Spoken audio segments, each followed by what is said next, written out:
జై శ్రీరామ్ అండి. ఎలా ఉన్నారు? ఈరోజు టాపిక్ ఏంటి అంటే, మనందరి ఇంట్లో పెద్దవాళ్ళు ఉంటూ ఉంటారు.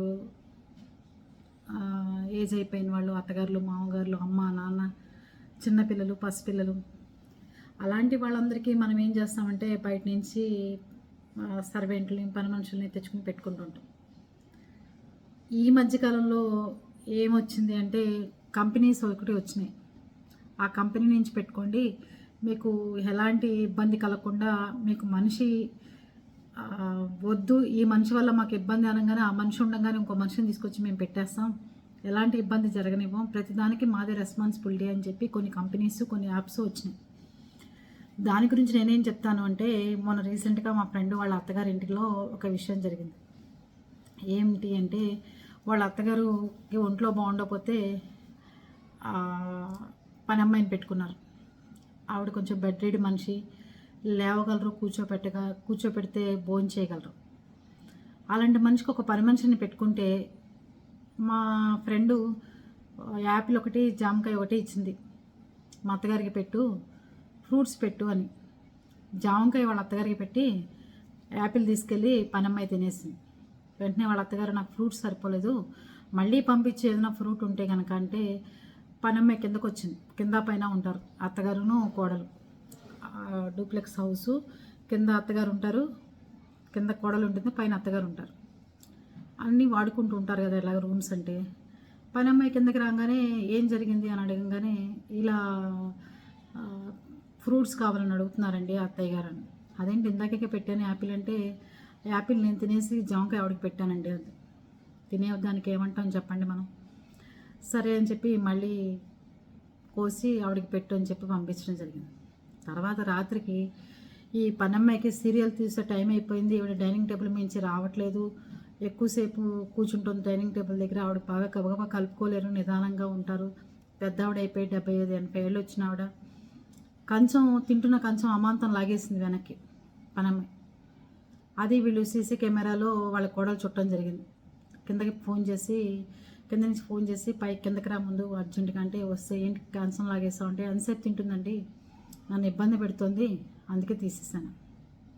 చూసారండి, ఇంకో ఇంట్లో మామగారు, ఇంకో ఇంట్లో పసిపాప అయితే ఆ పాపకి ఏమీ పెట్టకుండా వాళ్ళు మిక్సీలో యాపిల్ జ్యూసు, యాపిల్కి సంబంధించినవి, బనానాకి సంబంధించినవి వేసిస్తే అవన్నీ చక్కగా పనిపిల్ల తినేసేసి, 25 ఏళ్ళు 22 ఏళ్ళు ఉంటాయి పనమ్మాయికి. శుభ్రంగా అమ్మాయి తినేసి ఆ పాప సన్నగా ఉంటుంది. చుట్టుపక్కల వాళ్ళు చెప్పారట, అమ్మ అది మీరు వెళ్ళిన దగ్గర నుంచి ఆఫీస్కి ఏడుస్తూనే ఉంటుంది, పనమ్మాయి ఏం పెట్టట్లేదు, అది గొడవ చేస్తుంది పసిపిల్ల అని చెప్తాం.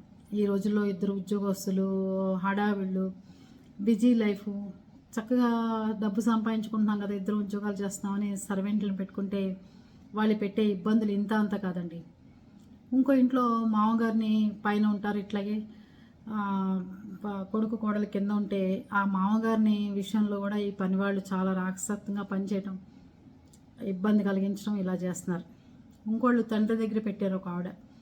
పెడితే ఆ తండ్రి పడుకున్నప్పుడు ఆయన బీరువా తీసి ఆ బీరువాలో డబ్బులన్నీ ఎత్తుకుపోయి, ఆయన జోబుల్లో డబ్బులు ఎత్తుకుపోయి ఆయన్ని బ్లాక్మెయిల్ చేయటం, టయానికి డబ్బులు ఇవ్వకపోతే వాళ్ళు మందు తాగటానికో వాళ్ళ మందులకో మేము పని మానేసి వెళ్ళిపోతామని బెదిరించడం, వాళ్ళ మీదే ఏదో మనం ఆధారపడ్డట్టు, ప్రపంచం అంతా వాళ్ళ మీదే ఉన్నట్టుగా పని వాళ్ళు ఇళ్ళకొచ్చి మనని డామినేషన్ చేయటం, బిహేవ్ చేయటం చేస్తున్నారు. ఇంకోటి, వాళ్ళు రైస్ కుక్కర్లో అన్నాలు తినట్ట, మన అందరం రైస్ కుక్కర్లో అన్నం వండేసుకుంటాం, పని అయిపోతుంది.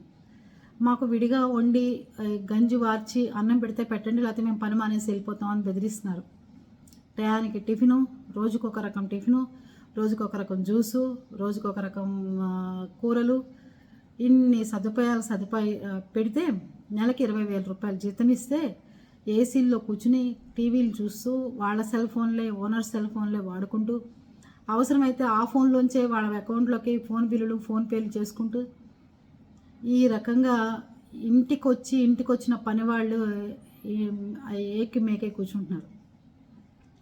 దీని గురించి ఏం చెప్తున్నానంటే, పని మనుషులు అంటే మనకు పని తక్కువ అవుతుందని చెప్పి పెట్టుకుంటున్నారే కానీ, వాళ్ళు ఇంట్లో ఉండటం వల్ల, ఇంట్లో పిల్లలకి ఏం చేసి పెట్టలేక, భర్త వస్తే మంచిగా మాట్లాడటం లేక, ఇవాళ పనివాడు వచ్చేసాడు, పనమ్మ ఇలా చేసింది, ఆయన ఎంత ఇబ్బంది పెట్టారు, వాళ్ళని ఇలా చేశారు, ఈ రకంగా చేస్తున్నారు. ఇంట్లో ఉన్న డబ్బులు ఎత్తుకుపోతే వాళ్ళైతే తీసుకుపోవడానికి అవకాశం కుదిరింది, తీసుకెళ్లారు. తీసుకెళ్ళని రోజు వస్తే ఏ తలకాయ పగలకొట్టి శుభ్రంగా డబ్బులు సర్దుకుని వెళ్ళిపోతారు. మరి కంపెనీలు అని చెప్పి మేము గ్యారంటీ వాళ్ళకి ఎట్లాంటి ఇబ్బంది కలగకుండా మేము చూసుకుంటామని చెప్పి నెలొచ్చేకి 20,000 రూపాయలు జీతాలు తీసుకుని ఇలాంటి దొంగల్ని ఇంట్లో పెడుతున్నారు. నేనైతే ఖచ్చితంగా వాళ్ళు దొంగలే అని చెప్తాను. లేకపోతే 25, 26 ఏళ్ళు చిన్న పిల్లలు డైపర్లు మార్చడానికి, పెద్దవాళ్ళ దగ్గర వాళ్ళకి అన్నాలు పెట్టడానికి, లేకపోతే బాత్రూమ్ కడగడానికి దేనికి వస్తున్నారంటారు? వీళ్ళు ఏమైనా జైలు నుంచి రిలీజ్ అయిన ఖైదీలో, లేకపోతే ఇళ్లలో దగ్గర ఏమైనా గొడవలు అయితే, పోలీస్ స్టేషన్ కేసులు అయితే కొన్నాళ్ళ పాటు ఇలా కంపెనీలో పనిచేస్తున్నారు. ఏమీ తెలియనట్టుగా మనుషులు ఇళ్ళకు వస్తున్నారు. పెద్ద పెద్ద ఆఫీసర్లాగా పోజులు కొట్టి రైస్ కుక్కర్లో అన్నం తినం, మేము యాపిల్ కానీ తినం, జ్యూసులు కానీ తాగం అని చెప్పి పెద్దవాళ్ళది తింటున్న కంచాలు కూడా లాగేసి చాలా టార్చర్లు అనుభవించేట్టు చేస్తున్నారు. ఏ పని వాడినైనా ఇంట్లో పెట్టుకోవాలి అంటే ఎంత భయభ్రాంతులకి ఆడవాళ్ళు గురవుతారు. మగవాళ్ళు బయటికి వెళ్ళిపోతారు, ఆడవాళ్ళు ఒక్కళ్ళే ఉంటారు. అది ఎంత భయభ్రాంతులకు గురవుతారు చెప్పండి. అయినా సరే మా ఫ్రెండ్ ఉన్నారు లక్ష్మి గారని, వాళ్ళ అత్తగారు మంచంలో ఉన్న డైపర్లు మార్చరు, లేకపోతే ఆవిడ బయటికి వెళ్ళి వచ్చే లోపల ఆవిడకి అన్నం పెడదాం అనుకోరు. ఎంతసేపు మేము తినాలి, మేము ఉండాలి, మాకేదన్నా పెట్టండి, మాకు పెట్టే తిండి సరిపోవట్లేదు అని చెప్పి నానా రకాలుగా ఇబ్బంది గురి చేస్తున్నారు ఇంట్లో ఉన్న ఓనర్స్ని, పనివాళ్ళు. ఇలాంటి అనుభవాలు మీకు ఎవరికన్నా ఉన్నాయా? ఉంటే మనం ఎలాంటి జాగ్రత్తలు తీసుకోవాలో చెబితే తక్కిన వాళ్ళందరూ కూడా అట్లాంటి జాగ్రత్తలు తీసుకుంటారు.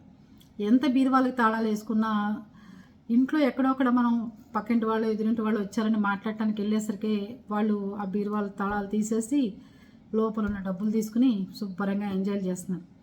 ఎప్పుడో మనకు గుర్తొచ్చినప్పుడు ఆ బీరువాలో ఎంత డబ్బులు పెట్టాము, ఏం చేస్తాము అని చెప్పి చూసుకోవడం అవుతుంది. రోజు బీరువా తాళాలు మన దగ్గర పెట్టుకు తిరగలేం కదా.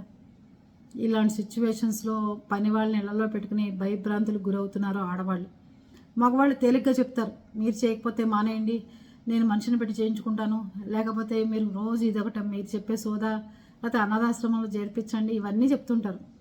కానీ ఇంట్లో ఉండి ఇలాంటి మనుషుల వల్ల ఎన్ని ఇబ్బందులు ఆడవాళ్ళు పడుతున్నారు అనేది ఈ రకమైన మనుషులను చూస్తే అర్థమవుతుంది.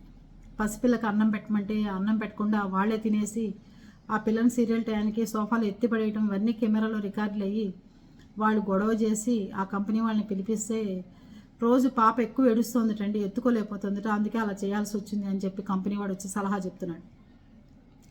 ఇలాంటి దొంగల్ని, ఇలాంటి దుర్మార్గుల్ని ఇంట్లో పెట్టుకుని పెద్దవాళ్ళకి ఆఖరి నిమిషంలో మనం ఏదో ఒక ముద్ద వేడిగా పెడదాం అనుకుంటే ఆయనకి పెట్టకపోగా వీళ్ళకి వేడివేడిగా విడిగా అన్నాలు వండి పెట్టాల్సిన పరిస్థితి వచ్చింది. అందుకే మా ఫ్రెండు మొన్న ఒకళ్ళు ఇట్లా మేమందరం కలిసి డిస్కషన్ చేసుకుంటే చెప్పింది, గిరిజ మేమే ఓల్డ్ ఏజ్ హోమ్ పెట్టాలనుకుంటున్నాం ఎప్పటి నుంచో, మా అత్తగారు కూడా ఇలాంటివే ఫేస్ చేసింది చాలా ఎక్కువగా, ఆవిడ చనిపోయేదాకా పని వాళ్ళతో ఇలా ఇబ్బంది పడుతుందని మాకు తెలీదు, ఇద్దరు ఆఫీసర్సే ఎల్ఐసిలో, ఆవిడ ఇబ్బంది పడిందని తెలీదు. తర్వాత ఎప్పుడో ఆవిడ గుర్తుల కోసం అని చెప్పి కెమెరాలన్నీ తీసి సీసీ కెమెరాల ఫుటేజ్లు చూస్తే ఆవిడ జడ వేసుకునేటప్పుడు తలకాయ ముందుకనా, లేకపోతే ఆవిడని ఇబ్బంది పెట్టడం, ఆవిడ మీదకి రావడం, దౌర్జన్యాలు చేయటం, ఇలాంటివన్నీ చేశారు. అందుకే గిరిజ నేను ఓల్డ్ ఏజ్ హోమ్ పెడతాను, మంచిగా మనం మన ఇంట్లో వాళ్ళని చూసుకోలేకపోయినా బయట వాళ్ళకి పెట్టి మనం సర్వీస్ చేద్దాము అని చెప్పి అడిగారు. చేయండి, మా వంతు సాయం కూడా మీకు ఏమైనా కావాలంటే చేసి పెడతాను అని చెప్పాను. మీకెవరికన్నా మంచిగా కావాలి అంటే ఓల్డ్ ఏజ్ హోమ్లు మంచిగా మన ఇంట్లో వాళ్ళు గౌరవప్రదంగా మంచి విశాలంగా మన ఇంట్లో ఎలాంటి సదుపాయాలు ఉన్నాయో అలాంటి సదుపాయాలు కావాలంటే మా ఫ్రెండ్ది నెంబర్ ఇస్తాను, దాంట్లో జాయిన్ చేసుకోవచ్చు. ఓల్డ్ ఏజ్ హోమ్లు పెరగాలని దానికి నేను సపోర్ట్ చేయను, కానీ ఇంట్లో చూడలేని పరిస్థితి వచ్చినప్పుడు, చూసేవాళ్ళు లేనప్పుడు, ఇలాంటి మనకి దగ్గరలో ఉన్నవాళ్ళు, మనకి అనుకూలంగా ఉన్నవాళ్ళు చూస్తామంటే దానికి మన వంతు సహాయం కూడా చేయొచ్చు కదండి. అందుకే నా వంతు సహాయం కూడా మీకు తప్పకుండా చేసి పెడతాను అని చెప్పాను. దీని గురించి మీరందరూ ఏమని కామెంట్ పెడతారో మీ ఇష్టం. పెద్దవాళ్ళు అంటే మనకెంతో అపురూపంగా చూసుకునే మనం పనివాళ్ళ చేతుల్లో వాళ్ళు పడి, పసిపిల్లల పనివాళ్ళ చేతుల్లో పడి ఎన్ని నరకయాతనలు అనుభవిస్తున్నారో మనం ప్రత్యక్షంగా చూస్తున్నాం. అందుకే ఇలాంటిది ఏదీ లేకుండా మనం తగు జాగ్రత్తల్లో సీసీ కెమెరాలు పెట్టుకుని వాళ్ళని అబ్జర్వ్ చేసుకుంటూ ప్రతి నిమిషం వాళ్ళని కనిపెట్టుకుంటేనే మన పిల్లల్ని కానీ పెద్దవాళ్ళని కానీ అప్పచెప్పాలండి. లేకపోతే వాళ్ళు పెట్టే ఇబ్బందులకి మనం తర్వాత తిరిగి చూసుకుందామన్నా ఏమీ మిగలదు. ఓకేనా? బాయ్ అండి.